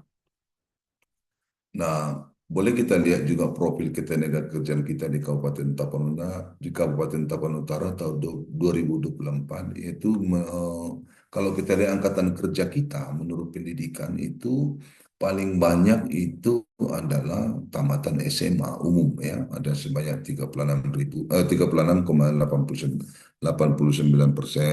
sementara yang paling kecil itu adalah tamatan D1 atau D2 atau D3 atau diploma ya, ada sebanyak 1,65%. Nah, ini kalau kita lihat persentase angkatan kerja kita. Jadi Bapak semua angkatan kerja di Kabupaten Tapanuli Utara itu masih didominasi oleh eh, berpendidikan SMA umum, ya, SMA umum lalu kemudian SMP. Lalu kalau kita lihat yang bekerja tadi, yang bekerja sebanyak 194.000 itu, yang paling banyak adalah SMA umum ya, pendidikannya SMA umum ada 36,76% ya. Yang kedua itu SMP ya, SMP ada sebanyak 23,89%. Nah, sementara yang pengangguran tadi yang sebanyak 2.386 itu, kalau kita lihat pendidikannya itu lebih banyak itu berasal dari SMA umum ya, 46,94%. Lalu kemudian kejuruan, SMK kejuruan itu 37,30%. Yang paling sedikit adalah SMP ya. Itulah Bapak Ibu semua eh, apa namanya pengangguran di Kabupaten Tapanuli Utara itu menurut pendidikan. Lalu selanjutnya ada indikator indeks pembangunan manusia, ini sering kita dengar atau IPM itu. Nah, bagaimana memaknainya? Mari kita lihat bahwa perkembangan IPM kita di Tapanuli Utara itu boleh kita lihat seperti di slide ini ya. Saya ambil data tahun 2020 sampai 2024. Nah, IPM kita di Tapanuli Utara itu lebih tinggi hampir setiap tahun ya. Kalau saya lihat 2020 ke 2024 itu setiap tahun selalu berada di atas rata-rata Sumatera Utara dan Indonesia ya. Nah, ini kita pada posisi tahun 2024 itu sebesar 77,48 poin ya. Nah, maka IPM kita di Kabupaten Tapanuli Utara itu tergolong tinggi ya, tergolong tinggi. Nah, Bapak Ibu semua, dari mana IPM itu diperoleh? IPM itu diperoleh dari resultan daripada eh, tiga dimensi, yaitu dimensi kesehatan, dimensi pengetahuan, dan dimensi standar hidup layak ya. Jadi ini ada rumus cara menghitungnya. IPM itu dihitung berdasarkan dimensi ini ya. Dimensi ini maka diperolehlah nanti angka IPM itu. Atau ada namanya umur harapan hidup saat lahir. Nah, Tapanuli Utara itu dapat angka 374,36 tahun. Jadi umur harapan hidup penduduk saat lahir di Kabupaten Tapanuli Utara pada tahun 2024 itu sebesar 74 atau ya 74,36 tahun. Lalu kemudian kalau dimensi pengetahuan harapan lama sekolah kita itu 13,74 tahun atau hampir 14 tahun ya. Lalu kemudian rata-rata lama sekolah usia 25 tahun ke atas itu sebesar 10,31 tahun ya. Sementara dimensi standar hidup layak itu pengeluaran per kapita per tahun yang disesuaikan itu cara menghitungnya atau diperoleh dari 96 komoditas PPPP atau Purchasing Power Parity untuk Tapanuli Utara sebesar 12 juta ya, 12 jutaan atau 12,382 juta. Nah, inilah Bapak Ibu semua IPM kita, angka IPM Tapanuli Utara setiap tahun. Nah, pada tahun 2024 itu kategori tinggi. Ya, kalau dibandingkan dengan kabupaten kota lain di Sumatera Utara, kita berada pada posisi kategori tinggi itu di bawah daripada Medan dan Pematang Siantar. Hanya dua yang tergolong apa namanya termasuk dalam uh, kategori sangat tinggi di Sumatera Utara itu Medan dan Pematang Siantar ya. Karena uh, ya sementara yang sedang itu ada empat ya, ada Nias Utara, Nias, Nias Selatan, dan Nias Barat. Kita berada pada apa namanya? kita berada pada posisi di bawah Karo ya, di bawah Karo, Sibolga, Deli Serdang dan Toba ya, dan selanjutnya ke atas. Nah, inilah Bapak semua posisi apa namanya perkembangan angka IPM kita di Kabupaten Tapanuli Utara. Eh, dan setiap tahun ini diharapkan akan meningkat ya, sesuai dengan peningkatan dimensi-dimensi ini. Ini yang selalu diupayakan. Jadi kalau untuk meningkatkan IPM itu bagaimana caranya? Ya ini, dimensi ini harus ditingkatkan. Apakah dia harapan hidup, lama sekolah, rata-rata lama sekolah. Nah, ini yang harus ditingkatkan. Tentu ini kan yang meningkatkan ini kan melalui program-program pemerintah ya, yang dilakukan oleh pemerintah daerah baik kabupaten kota maupun provinsi ya. Jadi seperti di Tapanuli Utara ini mungkin tahun depan kalau misalnya program intervensinya bagaimana meningkatkan kesehatan ini mungkin boleh meningkat. Ini boleh meningkat di bidang pendidikan, ini boleh meningkat dan sebagainya itu. Nah, itulah Bapak semua eh, beberapa indikator makro pembangunan Kabupaten Tapanuli Utara hingga tahun 2024 ya. Nah, Bapak Ibu semua, kami juga mengingatkan bahwa tahun 2026 kita akan melaksanakan sensus ekonomi ya, bahwa sensus ekonomi itu milik Indonesia, milik kita bersama ya. Kami harapkan nanti tolong dibantu bahwa kita turut berperan ya di dalam mensukseskan sensus ekonomi, termasuk juga misalkan nanti YKN. Tentu di sana nanti kan akan datang petugas dan sebagainya. Mari kita sukseskan sensus ekonomi 2026 yang akan datang. Demikian mungkin yang bisa saya sampaikan beberapa indikator pembangunan makro Kabupaten Tapanuli Utara yang bisa saya sajikan pada kesempatan ini. Terima kasih. Nah, Bapak Ibu semua, kalau butuh data ya, data-data di apa terkait dengan Kabupaten Tapanuli Utara boleh nanti diambil ataupun diperoleh melalui ini ya, tapanulitara.bps.go.id ya. Ya, semua di sana nanti data-data rinci terkait dengan saya sampaikan itu lebih detail nanti ada di sana. Demikian mungkin yang bisa saya sampaikan. Terima kasih. Saya kembalikan kepada moderator. Baik Pak, terima kasih atas paparan materi yang sangat luar biasa. Sungguh materi yang sangat berguna bagi kami yang telah mendengarkannya. Berdasarkan paparan materi tadi, kita dibawa untuk mengenali indikator ekonomi dan bagaimana mengaitkannya dengan pembangunan suatu daerah. Hal ini sangat menambah kasana ilmu kita dalam mencermati pergerakan pembangunan di sekitar kita dengan kacamata yang lebih komprehensif. Mari kita berikan tepuk tangan kepada pemateri kita, yaitu Bapak Dr. Andus Tulus Sibagariang.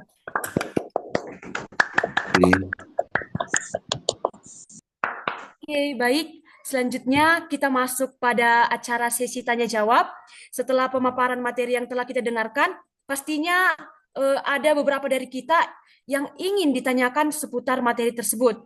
Jadi kepada peserta kami berikan kesempatan bertanya dengan raise hand atau kita mulai dengan dua penanya pertama.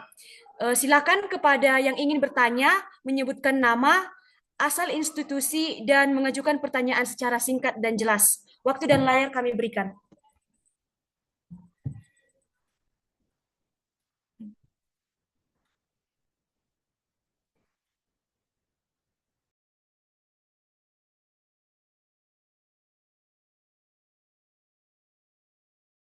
Baik, Bapak Ibu, Shalom semuanya.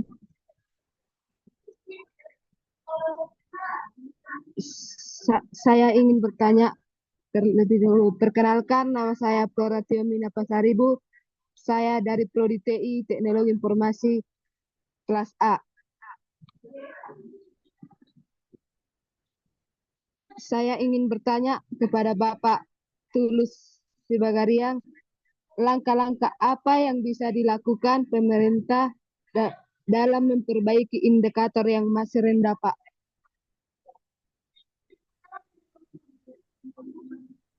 Terima kasih, Pak.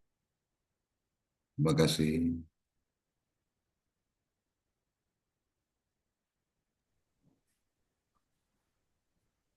Baiklah, penanya satu lagi kami beri waktu dan layar.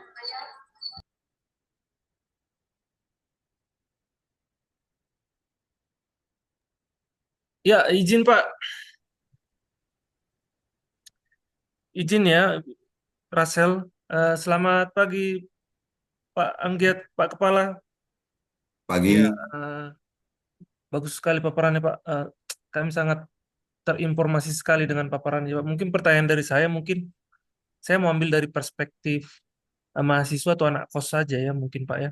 Mungkin alasan BPS membuat garis kemiskinan itu tadi berdasarkan GK makanan dan GK bukan makanan seperti itu kira-kira Pak ya, yang di angka 500.000 Ya. per bulan ya. Tapi dalam dimensi standar hidup layaknya ada di angka 12 juta per tahun per Ya. kapita. Kira-kira begitu. Kalau di satu bulan mungkin 1 jutaan gitu. Tapi Ya. dalam realitanya mungkin untuk anak kos dalam konteks Tapanuli Utara mungkin 500.000 itu tidak cukup mungkin untuk satu bulan kira-kira begitu. Mungkin bisa dikasih gambaran yang lebih jelas Pak mungkin. Terima kasih Pak. Ya. Kasih.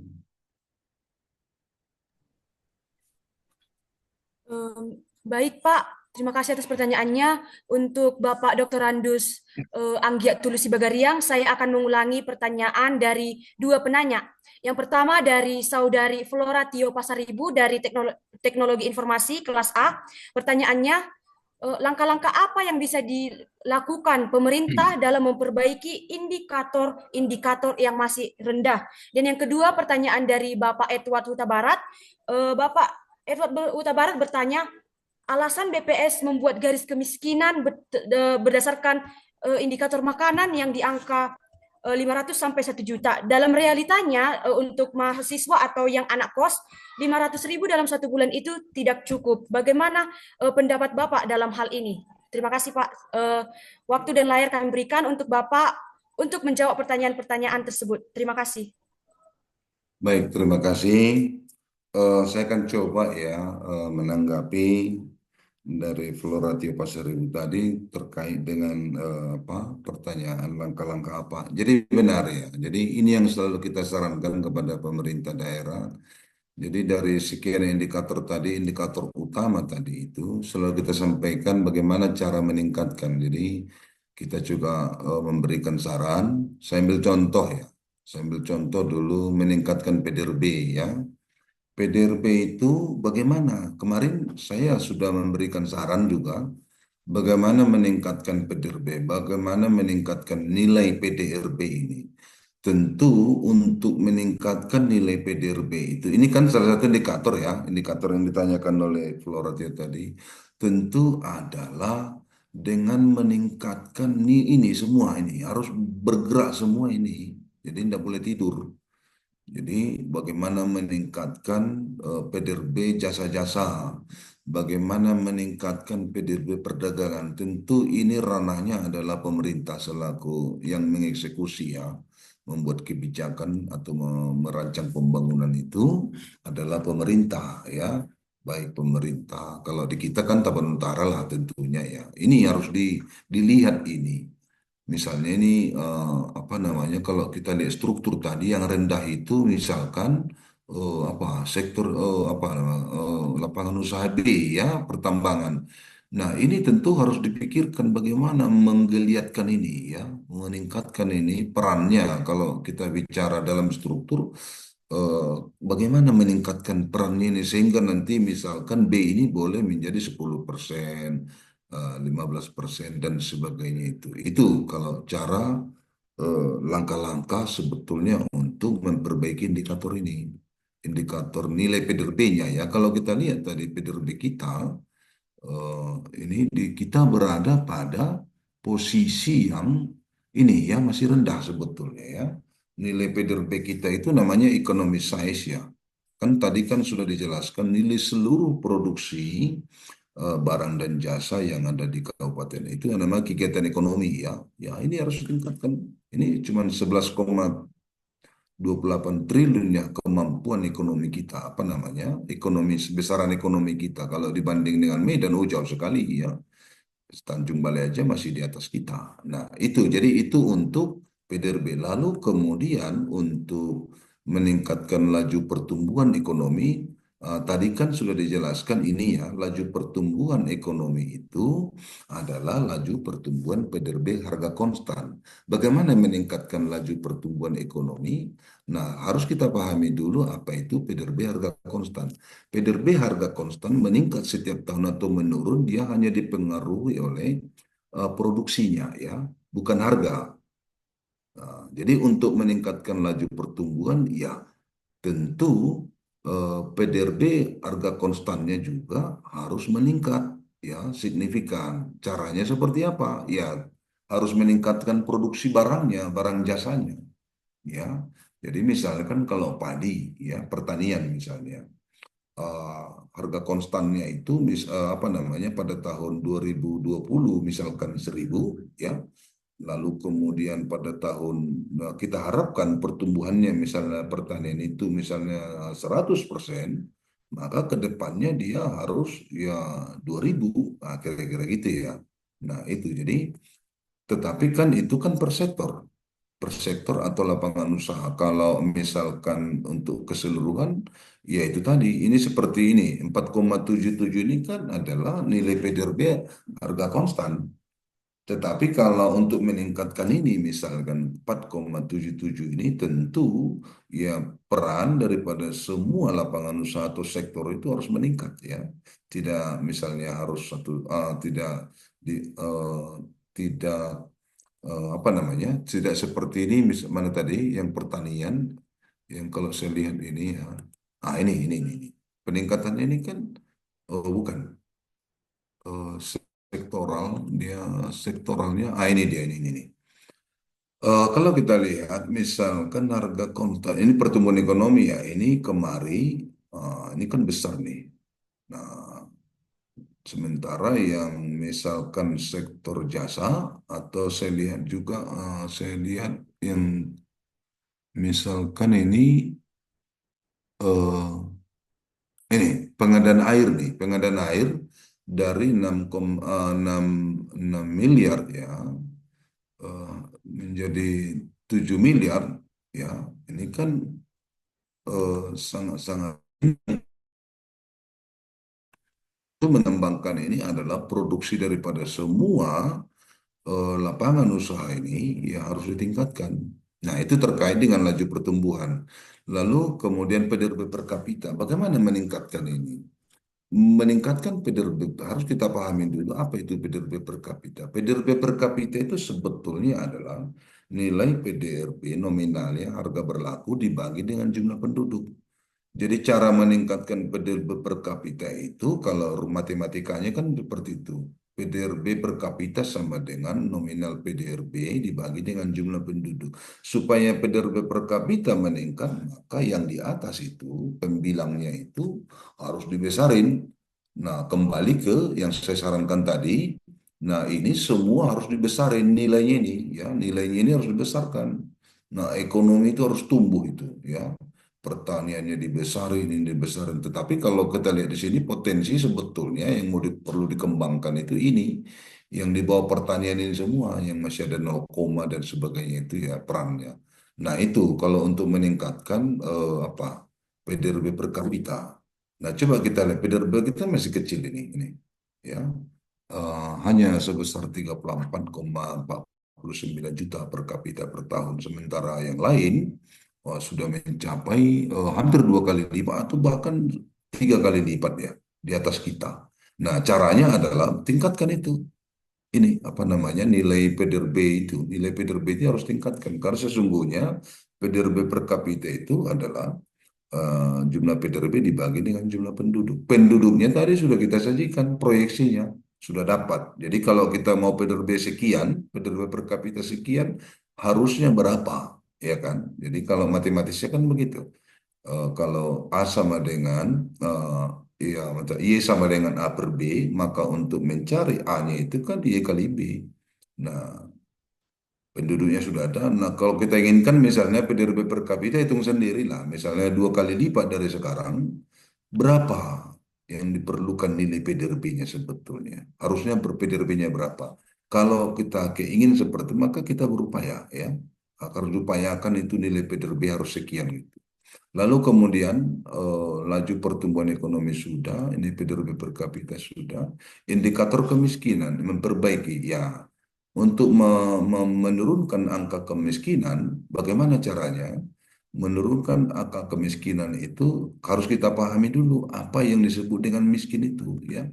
Penduduk miskin itu kan ya ini dia grafiknya kan seperti ini. Tentu untuk menurunkan angka kemiskinan maka garis kemiskinan itu ada 2 cara. Pertama, ini harus ditekan. Garis kemiskinan itu harus ditekan ke bawah, sehingga nanti yang ini akan naik ke atas. Kan kira-kira gitu. Tetapi biasanya ini sangat susah untuk menurunkan garis kemiskinan ini sesuai dengan perkembangan harga-harga. Cara yang paling apa sebetulnya yang dimungkinkan adalah dengan meningkatkan pendapatan penduduk yang berada di sini ya di apa ini di garis kemiskinan ini. Ya, dengan meningkatkan sebetulnya pendapatan mereka ini, sehingga kalau mereka ini ditingkatkan pendapatannya, maka ini akan naik ke atas menjadi tidak miskin. Nah, itu terkait dengan cara menurunkan angka kemiskinan.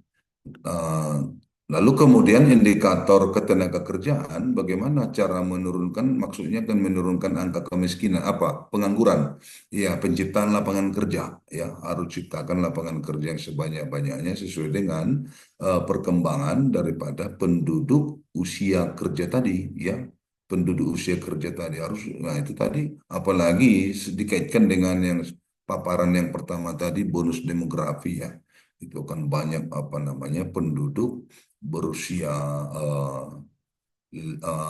berusia kerja ya di Kabupaten Tapon. Kalau lapangan kerja tidak tersedia, maka kemungkinan pengangguran akan semakin banyak. Nah, lalu kemudian indikator indeks pembangunan manusia bagaimana meningkatkan ini? Nah, harus dipahami dulu apa yang atau bagaimana cara menghitung IPM itu. IPM itu kan resultan daripada dimensi kesehatan, dimensi pengetahuan, dan dimensi standar hidup layak. Nah, ini semua harus ditingkatkan, diupayakan meningkat, ya, diupayakan meningkat. Tetapi intinya sebetulnya adalah di dalam perekonomian makro ini, kalau biasanya ini yang harus perlu diupayakan sebetulnya PDRB ini. Ini kan semua yang di bawah itu kaitannya dengan ekonomi makro tadi adalah perekonomian, ya. Kalau PDRB-nya meningkat, sangat dimungkinkan apa namanya angka kemiskinan, lalu kemudian penganggurannya teratasi, lalu kemudian apa IPM-nya juga dimungkinkan untuk meningkat. Itu kira-kira ya cara meningkatkan indikator-indikator ini. Mudah-mudahan ini boleh dilakukan oleh pemerintah daerah. Ini sudah sering saya sampaikan di hadapan mereka supaya mereka juga memperhatikan cara-cara untuk meningkatkan indikator-indikator ini. Lalu kemudian kepada Bapak Huta Barat ya Pak Edward ini alasan BPS ini sebetulnya alasan ini tidak dibuat-buat ya karena ini berdasarkan kajian-kajian daripada para ahli dulu. Saya masih ingat itu seperti apa namanya yang 2100 kilokalori ini Pak Huta Barat ini berdasarkan kalau tidak salah hasil uji karya pangan ya tahun berapa kemarin itu. Jadi sudah lama ini. Jadi ada di situ para ahli-ahli gizi dari IPB dan sebagainya itu mereka yang merumuskan ini ya sehingga diperolehlah garis kemiskinan makanan itu setara 2100 kalori yang diterjemahkan itu komoditinya ada mulai dari beras sampai dengan ini yang nomor 52 ini ada rokok kretek dan sebagainya itu kue basah. Nah itu jadi ini sebetulnya sudah Tetapi saya masih ingat ya, garis kemiskinan sudah lama sebetulnya ini ya. Saya nggak tahu tahun berapa ini dibentuk, tapi ini berdasarkan kajian para ahli-ahli gizi di sini. Ada ahli-ahli di sini ya, 2100 kalori itu. Nah, lalu kemudian garis kemiskinan non makanannya atau bukan makanan itu dari apa alasannya? Ini berdasarkan hasil survei bahwa inilah yang paling banyak mungkin dikonsumsi ataupun pengeluaran yang masyarakat yang paling banyak terhadap ini, mulai dari perumahan sampai dengan perayaan hari raya, pengeluarannya maksudnya ya, pajak kendaraan, pengeluaran rumah tangga atau per kapita untuk perayaan hari raya dan sebagainya itu. Nah itu Pak Huta Barat, mungkin tanggapan saya. Jadi alasan BPS itu sebetulnya kalau di luar negeri kan saya mengerti lah yang dimaksud Pak apa Pak Huta Barat. Kalau luar ini mungkin ukurannya dolar ya, $1 dan sebagainya. Kalau Indonesia enggak, ya Indonesia membuat garis kemiskinan. Nah, dibuat dulu garisnya. Nah, cara mengatasinya seperti yang saya bilang tadi waktu pertanyaan Ibu Flora tadi, itu tadi ya ini diusahakan diturun, tapi sangat tidak memungkinkan ini diturunkan ya garis kemiskinan karena harga-harga terus naik. Yang memungkinkan untuk dilakukan menurunkan kemiskinan itu adalah dengan meningkatkan pendapatan daripada penduduk yang di bawah ini ya melalui pekerjaan dan sebagainya itu. Lalu kemudian kalau tadi pertanyaan Pak Huta Barat, bagaimana anak kos itu cuma 500.000? Pak Huta Barat ini kan statistik ini. Statistik itu kan rata-rata. Jadi tidak individu, ini kan makro ya. Jadi ada memang yang katakanlah rata-rata ini garis kemiskinan rata-rata pengeluaran per kapita satu hari misalnya 1 juta, iya betul. Tapi ini kan karena sifatnya adalah makro, maka rata-rata pengeluaran per kapita dibagilah itu. Jadi, kalau ada 500.000, kita bukan bicara individu, tapi ini adalah makro, ya makro. Tidak cukup kata 500.000 per hari ya 500.000 per bulan ya ya iya memang, tetapi ini kan untuk mengukur makronya daerah ya seperti itu Pak Huta Barat. Memang ada kalau dilihat individu-individu ya ada memang ya bisa jadi misalkan pengeluaran rata-rata pengeluarannya mungkin ya 300.000 ya sebulan kan gitu, makan tak makan misalnya. Tapi ini sifatnya makro Pak Huta Barat. Itu mungkin Pak Huta Barat jawaban dari saya. Mudah-mudahan boleh puas lah ya Pak Huta Barat ya. Saya kembalikan ke moderator. Ya, silakan Bu. Terima kasih banyak Pak atas jawaban yang telah Bapak berikan. Untuk penanya 1 dan penanya 2, apakah masih ada tanggapan atas jawaban dari Bapak Dr. Andus Anggiat Tulus Sibagariang? Jika ada, waktu dan layak kami berikan. Terima kasih Pak atas jawabannya. Ya.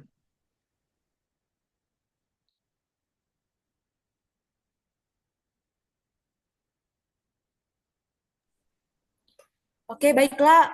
Jika ada peserta yang ingin bertanya lagi, kami berikan kesempatan 2 penanya pertama. Waktu dan layar kami berikan.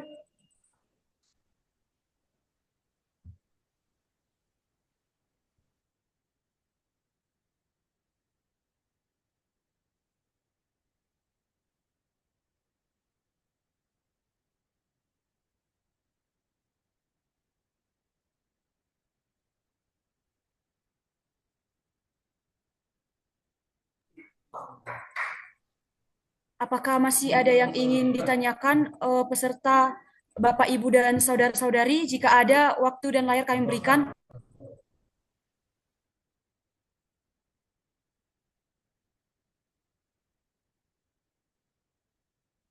Mungkin Flora, sebelum ada penanya lain mungkin ada tambahan sedikit ya. Jadi Bapak Ibu semua, khususnya kepada apa adik-adik di sana mahasiswa dan apa agen statistik. Jadi begini, kami juga mohon bantu ya kepada kita semua, terutama di AKN itu adik-adik nanti ke depan. Ternyata BPS itu saya pernah mengalami begini. ketika ketemu misalnya, oh kerja di mana, dibilang BPS, dia selalu berasosiasi. Oh ya, kalau kalian kalau apa, kalau pemilu baru ini ya baru bekerja, jadi asosiasinya hanya data penduduk gitu ya. Oh, jadi kayak kemarin lah masa-masanya Pilpres dan sebagainya itu kita ditanya, kalian sibuk lah ini ya. Padahal sebetulnya kami nggak ada hubungan dengan itu. Artinya apa? Bahwa masih banyak masyarakat yang menganggap kami itu hanya mengurusi penduduk itu, terkait dengan penduduk. Tadi kan sudah dijelaskan, ternyata BPS itu kan rupanya kerjanya luar biasa ya. Banyak surveinya dan banyak angka yang dihasilkan, dan angka itu akan sangat penting ya bagi siapapun ya, baik terhadap mungkin termasuk juga nanti para mahasiswa. Biasanya di dalam menyusun skripsi atau mungkin tesis ya kalau dia magister dan sebagainya itu, sering digunakan data itu ya, sering digunakan data itu. Jadi BPS itu tolong dibantu, bukan kerjaan kami bukan hanya itu tadi seperti asumsi-asumsi masih banyak orang yang di luar sana. Oh kalian nanti kalau kalau pemilu saja bekerja ya gitu ya. Saya alami itu. Nah tidak, tadi kan sudah jelaskan ternyata banyak ya data-data. Mudah-mudahan nanti ada di sana, dapat di kampus ya, agen statistik, mahasiswa, mungkin juga para dosen. Silakanlah nanti memanfaatkan produk kami. Silakan dikaji, apalagi penelitian ya, penelitian dan silakan diteliti. Nah itu tadi data-data indikator yang saya sajikan boleh menjadi apa namanya, dikaji-kaji lagi kembali ya. Bagaimana kita memberikan saran kepada pemerintah daerah, boleh dari kampus ya, melalui data-data tadi itu ya. Kita berikan saran ketika ada nanti diskusi-diskusi dengan pemerintah daerah, boleh kita sampaikan. Harusnya daerah begini. Nah, kira-kira gitu ya. Tadi sudah sampaikan tadi pertanyaan si Flora tadi ya, ada sedikit saya kasih cara-caranya seperti apa. Itu mungkin tambahannya, tapi tolong dibantulah nanti para adik-adik juga, ya kami, mungkin ini pertemuan ini kan baru sekali ini pertama ini, ke depan mungkin akan kita kembangkan lagi, memberikan wawasan-wawasan kepada para apa, eh, eh, terutama yang para mahasiswa ya, nanti bagaimana sebetulnya data-data itu diketahui. Oh ini data ini ada, oh ini data ini ada. Jadi itu yang kami harapkan sebenarnya ya. Tadi pertanyaan Flora tadi bagus itu, Flora Pasar itu sangat bagus sekali ya. Oh, bagaimana setelah melihat data itu kan terlalu timbul ya. Setelah melihat data itu, oh bagaimana caranya, gitu. Itu mungkin Rahel yang apa saya tambahkan tadi. Silakan kalau ada mau pertanyaan lagi.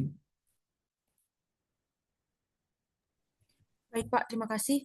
Apabila ada yang ingin peserta tanyakan, waktu dan layar kami berikan. Iya, baik. Terima kasih, Rachel. Izin saya Yulia Sitepu, Ya, Bu. izin bertanya. Ya, Bu. Ya, baik. Terima kasih Bapak Anggiat. Dalam hal ini, terima kasih untuk pemaparan materinya, Pak. Memang kami sudah cukup apa ya, jadi memahami bagaimana perhitungan indeks pembangunan manusia ya IPM tadi Ya, ya ya, Bu. melalui pendapatan. Nah, namun Pak, kita kan dari Fakultas Ilmu Sosial ini memang ada prodi pariwisata budaya, kemudian ada sosiologi, kemudian kita juga masuk di situ ya statistika, TI dan Ilkom. Dalam hal ini Pak, pernah kami melakukan penelitian tentang tentang sosial gitu ya. Jadi kami buka link yang Bapak share di sini tentang BPS Tapanuli Utara. Nah, izin Pak mau bertanya, gimana caranya supaya kami bisa mengetahui tentang permasalahan-permasalahan sosial, contohnya tentang kriminalitas, kemudian tentang bagaimana eh, perpindahan penduduk antara satu daerah ke daerah yang lain di per kecamatan juga. Jadi ini mungkin boleh boleh dibantu Pak untuk informasinya. Terima kasih. Ya, Bu. Iya,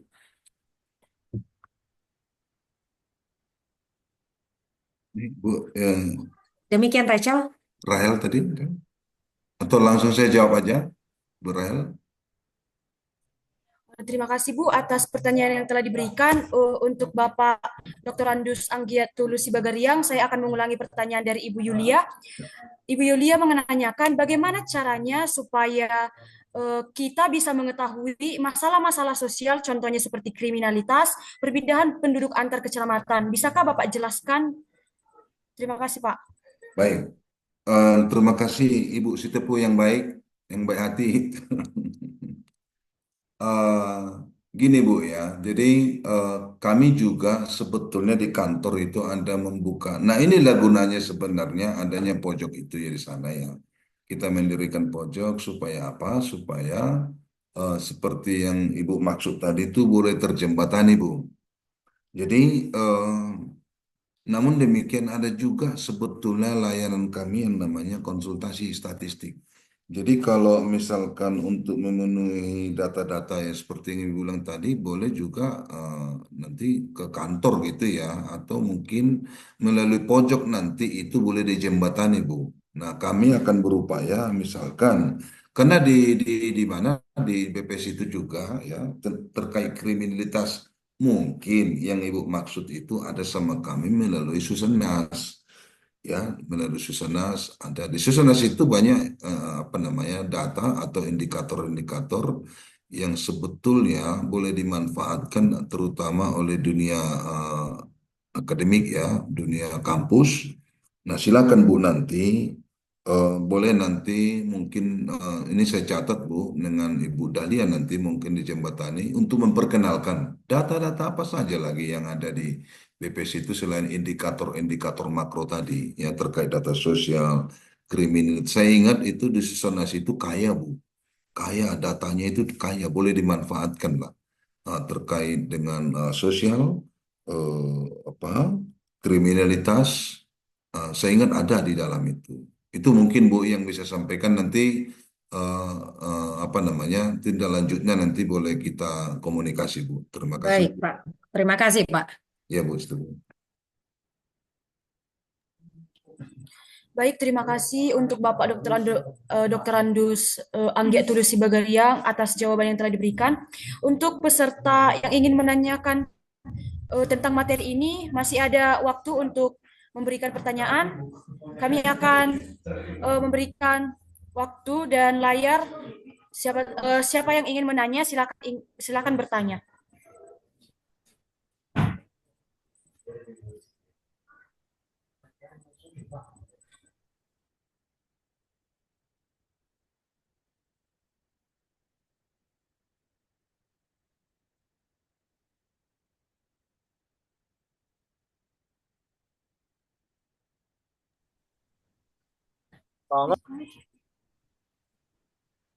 Baiklah, sepertinya tidak ada lagi yang ingin peserta yang ingin bertanya.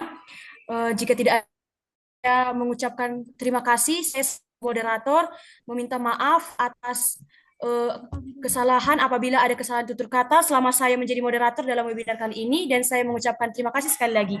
Dan saya berikan waktu dan layar kepada MC.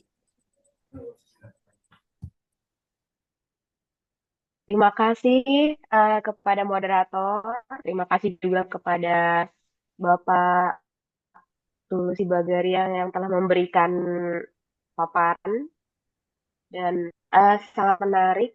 Demikian acara webinar Pojok Statistik yang berhasil terselenggara dengan lancar. Terima kasih atas atensi yang telah diberikan oleh peserta. Sekali lagi kami ingatkan untuk mengisi dan hadir, sertifikat akan diunggah di link yang sama dengan alamat webinar. Semoga kita bisa bertemu di acara webinar Pojok Statistik pada hari yang lain. Kiranya kita semua dalam keadaan sehat. Selamat siang, Horas. Horas. Harus Bu. Horas. Apa kabar Bu Siti? Horas. Kabar baik, Pak. Ya, sampai jumpa lah nanti kita ya, Pak ya. Gini Bu, mungkin Apa, Pak? ini ya, ini Masih mungkin lagi. masih ada di sini. Ini sudah ditutup ya, sudah ya.